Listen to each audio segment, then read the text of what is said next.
Esse podcast pode conter descrições de cenas fortes e com conteúdo violento, o que pode ser prejudicial para algumas pessoas. Recomendamos cautela para pessoas sensíveis ao tema.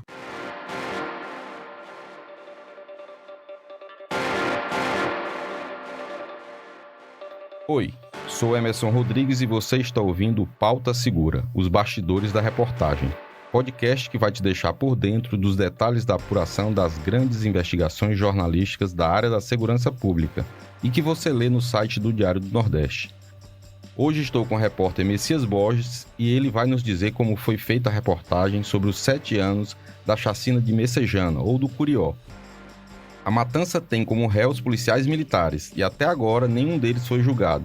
E o pior, alguns desses PMs respondem a outros crimes que foram praticados depois das mortes das 11 vítimas. Messias, primeiro gostaria que você dissesse como surgiu essa pauta e lembrasse aos nossos ouvintes o que foi a chacina da Messejana e em que circunstâncias essa sequência terrível de mortes ocorreu. Oi Emerson, prazer falar com você de novo no Pauta Segura. Essa pauta surgiu do aniversário, digamos assim, da chacina da Messejana, que completou 7 anos neste ano de 2022. Todo ano nós relembramos na editoria de segurança que esse caso foi um dos mais tristes e trágicos da história da segurança pública aqui do Ceará. Neste aniversário, como estamos chamando, eu conversei com a editora Dayana Araújo sobre como poderíamos tratar esse assunto, já que não tinha nenhuma novidade nos processos criminais que estão parados na justiça. Então, ela me deu a ideia de pesquisarmos se esses policiais militares tinham cometido algum crime nesses 7 anos. Um levantamento inédito que nós ainda não tínhamos feito na editoria de segurança e que poderia trazer para os leitores e também para os ouvintes do Pauta Segura como estavam esses policiais militares, se teriam cometido novos crimes, se estavam atuando ou se estavam ainda suspensos. E descobrimos através de um levantamento tanto no sistema de justiça estadual como também no Diário Oficial do Estado que alguns desses policiais militares voltaram a cometer delitos depois da chacina da Messejana ou pelo menos são suspeitos de cometer novos crimes. Como você perguntou, Emerson, a chacina da Messejana foi uma das maiores matanças aqui da história do Ceará, que teve 11 mortos na região da Grande Messejana, em Fortaleza, entre a noite de 11 de novembro e a madrugada de 12 de novembro de 2015. 11 pessoas foram mortas a tiros e 5 ficaram feridas. Os homicídios foram registrados em um intervalo de aproximadamente 4 horas em ruas dos bairros Curió, Alagadiço Novo e São Miguel, na Grande Messejana. 4 pessoas entre os mortos eram adolescentes. Outros 3 tinham entre 18 e 19 anos de idade. Uma outra pessoa assassinada tinha 41 anos. Algumas das vítimas foram mortas no meio da rua e outras foram retiradas de dentro das casas e fuziladas. Das vítimas que morreram, apenas 2 respondiam por crimes de menor gravidade. Uma por acidente de trânsito e outra por falta de pagamento de pensão alimentícia. 34 policiais militares estão respondendo por esses homicídios. Alguns deles estavam na ativa naquela noite, madrugada. Outros estavam de folga, mas mesmo assim, segundo as investigações, compareceram ao local. E, segundo as investigações, o objetivo desses policiais era prestar solidariedade a um policial militar que tinha sido vítima de um latrocínio. E esses policiais militares acabaram cometendo esses crimes com o objetivo de se vingar da morte desse policial militar. Segundo a investigação, esses policiais militares cometeram 11 homicídios, né? A maioria das vítimas são pessoas jovens que não tinham antecedentes criminais, o que revoltou muito a família delas e também a população cearense como um todo. Segundo o Ministério Público também, as vítimas todas eram menores de 20 anos, apenas uma tinha cerca de 40 anos, eram todas inocentes, não tinham passagem pela polícia, a não ser 2 delas que tinham passagem por falta de pagamento de pensão alimentícia e por crime de trânsito, né? E aí, uma das pessoas na coletiva também falou sobre as vítimas. Vamos acompanhar. As pessoas que morreram foram assassinadas friamente. Pessoas que se ajoelharam para não morrer e, entretanto, as vidas que foram encontradas naquela noite tenebrosa não foram poupadas. Então morreram 11 inocentes que não apresentaram nenhuma reação, pelo que as provas indicam. As pessoas estavam desarmadas. Foi uma atitude desairosa, uma atitude de vingança, uma atitude torpe.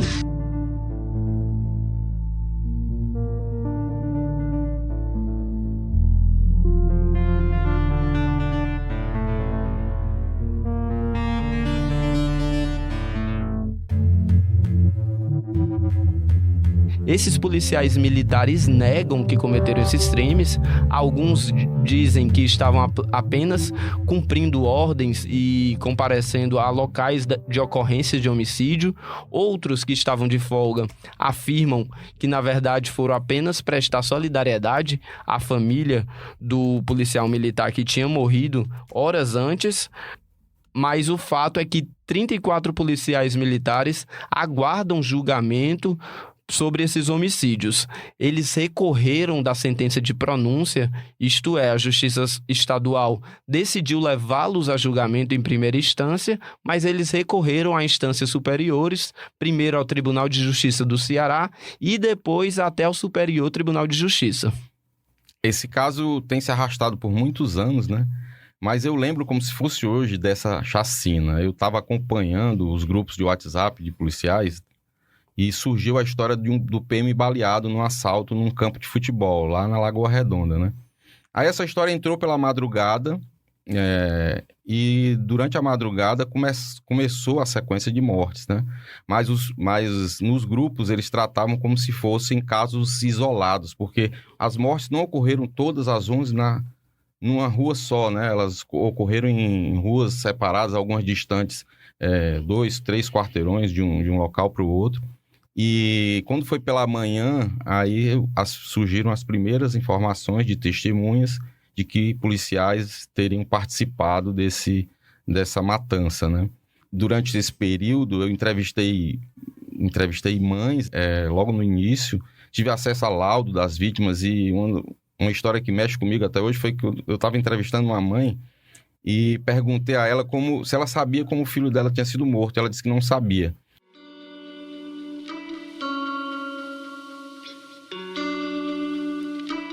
E queria saber onde ele tinha sido atingido e tal. E eu que dei essa primeira notícia para ela de como isso aconteceu com o filho dela, né? E no caso, o filho dessa mãe que eu falei, ele estava numa posição de joelhos, como se estivesse de joelhos, segundo a perícia. E o tiro tinha sido de cima para baixo, né? Uma posição como se ele tivesse rendido e foi atingido na cabeça.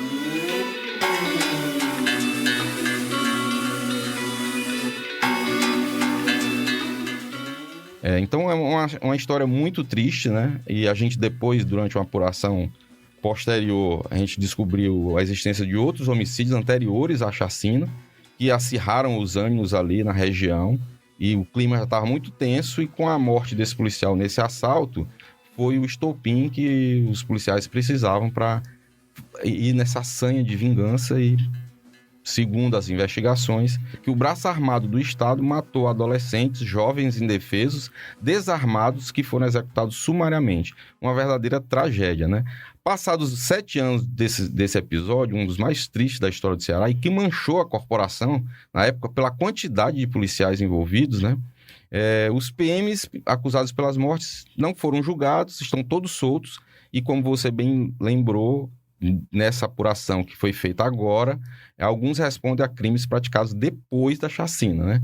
Aí, que crimes são esses, Messias, e quem são esses policiais? Tem homicídio, até furto de moto no meio desses crimes cometidos. Quem são esses policiais e que crimes são esses, além desses dois que eu falei, o homicídio e o furto de uma motocicleta?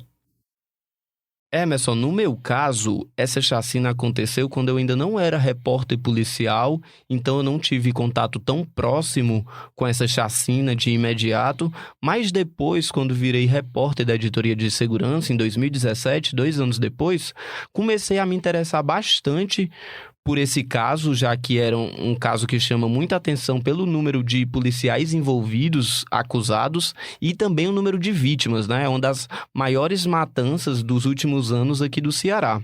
Então, é um caso que sempre me despertou o interesse de ficar em cima das autoridades, buscando mais informações sobre esse caso. Em novembro, nós costumamos fazer sempre uma matéria para relembrar mesmo, para não deixar esse caso passar despercebido, já que em 7 anos ainda não houve julgamento de nenhum acusado, né? É o que as famílias pedem, é justiça, que haja julgamento, né? Que a justiça decida se eles são culpados ou não. Esse caso começou com 45 policiais militares suspeitos de cometer os crimes, mas um oficial não chegou nem a ser acusado pelo Ministério Público do Ceará, reduziu para 44. Desses 44, 34 foram pronunciados, ou seja, levados a júri por decisão da Justiça Estadual, enquanto outros 10 ou foram impronunciados ou então tiveram a conduta desclassificada para um crime de menor gravidade, né? Uma lesão corporal, por exemplo. Como você perguntou, alguns dos policiais militares acusados pela chacina da Messejana ou chacina do Curió voltaram a ser acusados ou investigados por novos delitos depois da chacina. Que é um absurdo, né? Verdade. Esses policiais voltaram à ativa, principalmente no ano de 2017, tiveram decisões judiciais ou da Controladoria Geral de Disciplina para que eles voltassem ao trabalho, já que não havia um julgamento pelos homicídios e eles não podiam ficar parados, sendo que são servidores do Estado e a Polícia Militar precisava desses policiais. Então eles voltaram às ruas sem um julgamento e alguns deles, pelo menos 4, voltaram a cometer delitos ou pelo menos são investigados por essas ocorrências. Através de buscas no Diário Oficial do Estado e no Sistema de Justiça Estadual, nós identificamos que pelo menos 4 policiais militares são suspeitos de cometer alguns delitos. Há um policial militar que responde a um homicídio em Maracanaú, em um caso que está sob sigilo de justiça. Outro policial militar responde por furto, falsidade ideológica e deserção da polícia militar, né? Esse furto é um furto de uma motocicleta, como você falou, em que a vítima visualizou o policial militar com a moto dele, que teria sido roubada há pouco tempo, e procurou a Polícia Civil para pedir alguma resposta. No caso da falsidade ideológica, esse policial militar é suspeito, junto de um oficial da Polícia Militar, de falsificar atestados médicos para que ele não precisasse voltar à ativa da Polícia Militar. Ele sustentou essa versão junto desse oficial por muito tempo, por meses, até que ele parou de comparecer ao quartel, não tinha mais atestado, até porque o Ministério Público começou a investigar esses atestados médicos que ele prestava em profusão, e então ele começou a ser investigado pela deserção, já que começou a faltar várias vezes e até hoje ele continua nos quadros da Polícia Militar. Já um terceiro policial militar responde por porte ilegal de arma de fogo, já que a CGD realizou uma busca e apreensão na sua residência e encontrou uma arma de fogo que não tinha registro. Enquanto um quarto policial militar passou a ser investigado pelo crime militar de concussão, que é um crime semelhante à extorsão, pois em uma abordagem ele cobrou R$3.000 de suspeitos para liberá-los do flagrante. Esse quarto policial, esse que você apontou que ele responde por porte ilegal de arma de fogo, ele é o policial que foi expulso da comunidade dias antes da chacina, porque ele, a família, porque ele foi apontado, responde também um processo por ter matado o filho de um traficante da região. Durante a coletiva também falou-se no que teria motivado essa chacina. Vamos acompanhar agora. A partir do homicídio do neném praticado por um policial de folga, que não estava em serviço, que havia ingerido bebida alcoólica, constatou-se que os traficantes passaram a ameaçar esse policial militar que praticou esse homicídio de folga. A partir daí, o policial militar, isso circulou em todo o WhatsApp, Zelo, de todos os policiais, quer dizer, traficantes estão ameaçando policiais do Curió. O sentimento da tropa era esse. Nós temos gravações do CIOPS no dia da mudança do policial militar que teve que retirar a família dele, isso antes da chacina, entendam, isso antes. Nós temos áudios que comprovam que várias viaturas foram prestar apoio à mudança do policial, porque o clima era, olha, temos que reagir porque o policial está sendo expulso pelos traficantes. Qual é a verdade? O policial, para resguardar a família, resolveu retirá-la com medo de sofrer represália por conta do homicídio que praticaram quando estava de folga. Exatamente, é o soldado Marcílio Costa de Andrade, que já respondia por um homicídio ocorrido antes da chacina e é investigado por outros crimes, delitos ocorridos naquela região. Ele já tinha triado algumas confusões e já era conhecido naquela região onde aconteceu a chacina por ter esse envolvimento com delitos. Depois foi encontrada essa arma sem registro na sua casa. É um policial militar que já é conhecido na corporação e por outras autoridades como um policial problemático.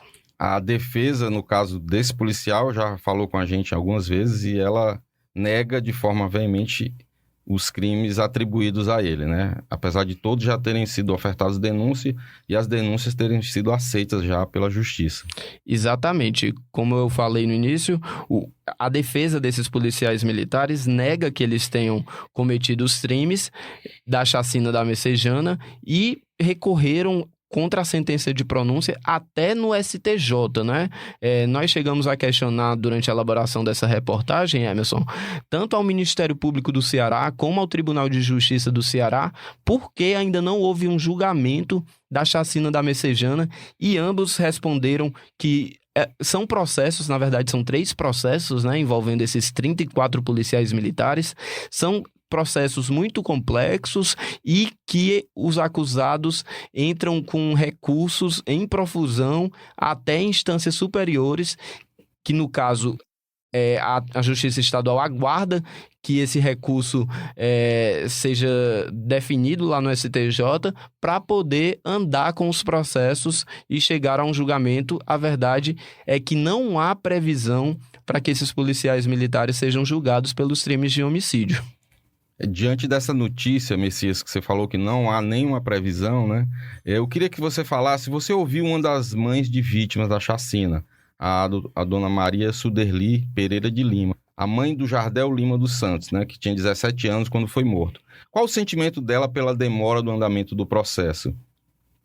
A dona Suderli está muito frustrada com a falta de julgamento do caso. Ela é uma das mães mais atuantes nesse caso, já que as mães e outros familiares das vítimas da chacina da Messejana formaram um coletivo chamado Mães do Curió, que costuma realizar atos para lembrar esse caso, para pedir justiça, para pedir um julgamento, que seja para condenar ou para inocentar alguns dos policiais militares, já que esses familiares têm a certeza de que policiais militares cometeram esses crimes.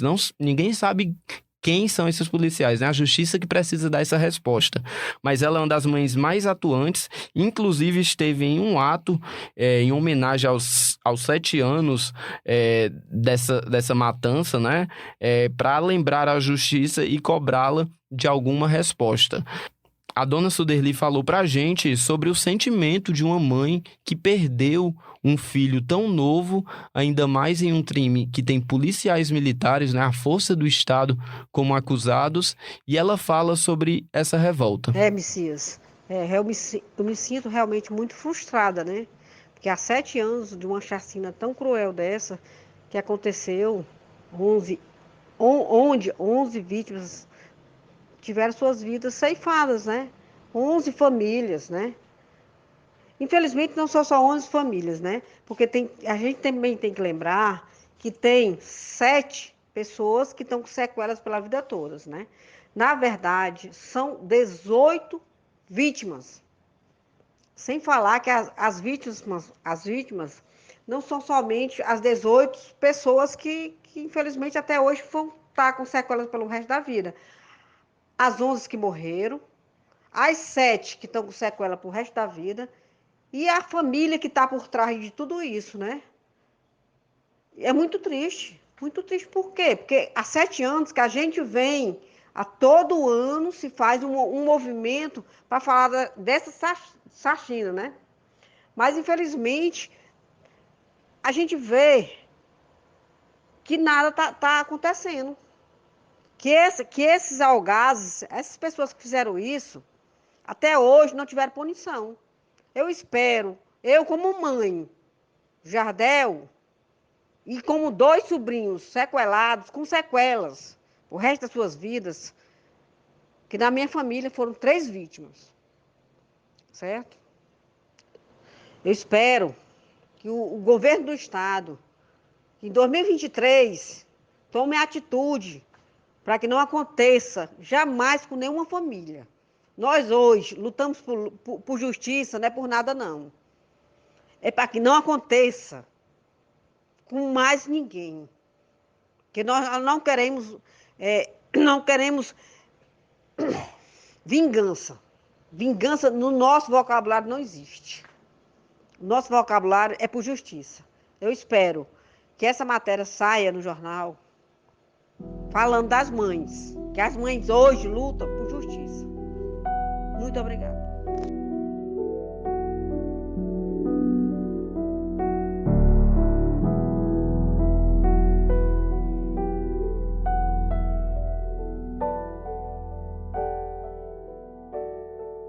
A resposta dos órgãos ligados ao sistema de justiça sobre o andamento do processo é de que são processos complexos, são 3 processos, foi desmembrado em 3, né? Era um só, foi desmembrado em 3 e que não há previsão. Exato, amigo. Tanto o Ministério Público do Ceará como o Tribunal de Justiça do Ceará têm essa resposta de que não há previsão. O Ministério Público até esperou que esse processo pudesse ser julgado no ano de 2021, mas já se passaram 7 anos e ainda não tem data marcada para o julgamento desses 34 policiais militares. Messias, só nos resta continuar acompanhando esse caso e cobrar mais celeridade no julgamento. Obrigado pela participação, Messias, por nos dar tantos detalhes dessa história que é triste, mas precisa ser contada e cobrada sempre punição para que não se repita. Obrigado, Emerson. É um dever do jornalismo e aqui da redação do Diário do Nordeste de ficar atenta a esses casos, né, de crimes graves e que precisa de alguma resposta das autoridades. Então a gente sempre fica acompanhando para não deixar cair em esquecimento. Valeu, Messias. Até a próxima. Gostaria de pedir para você que está ouvindo o nosso podcast para compartilhar o nosso programa com parentes, amigos, dar as estrelas que você acha que nós merecemos no Spotify. Também peço que você deixe seu comentário e avalie nosso programa em outras plataformas da sua preferência. Além do Spotify, estamos no YouTube, no Google Podcast, no Apple Podcasts, Deezer, entre outros. Se você tiver qualquer sugestão, crítica, dúvida ou foi citado e quer direito de resposta, envie um e-mail para podcastpautasegura@svm.com.br. Nesta edição, usamos áudios da TV Verdes Mares. Esse podcast foi produzido e roteirizado por mim, pelo Messias Borges. Eu também fiz a edição de áudio, a voz da abertura da repórter Tatiane Nascimento, a supervisão do conteúdo é da Aline Conde e da Giovana Rodrigues, a coordenação de núcleo é da Karine Zaranza e a gerente de jornalismo é Ivila Bessa. Espero vocês para conhecer os bastidores de mais uma grande reportagem aqui do DN. Até semana que vem.